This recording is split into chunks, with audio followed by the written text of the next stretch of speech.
ही आपल्या खोडद गावातील मीना नदीवर हा कोल्हापूर पद्धतीने बांधलेला हा बंधारा, त्या बंधाऱ्याची एकदम 15 दिवसापूर्वी एकदम मोठ्या प्रमाणात पूर आल्यामुळं हे जलपर्णी आणि प्लॅस्टिक कचऱ्यामुळं काही पाण्याची अडवणूक झाली, त्यामुळे भयंकर मोठ्या प्रमाणात पूर आला.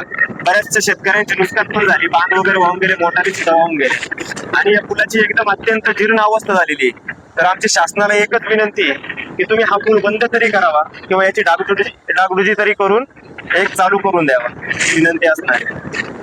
तुम्ही पाहू शकता अतिशय पुराने अत्यंत वाईट अशी दुरावस्था करून टाकली आहे. या पुलावरून मला वाटतं पैदल लोक याने प्रवास करायचे, परंतु आता हा एकदम धोकादायक परिस्थितीमध्ये आहे. याच्या जर तुम्ही पाहिले जे लोखंडी रेलिंग होते ज्याचा सपोर्ट होता तो आता पूर्णपणे नाहीसा झालेला आहे पुरामध्ये.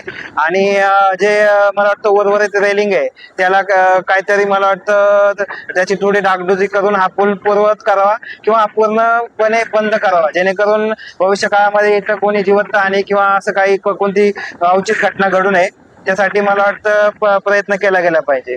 धन्यवाद.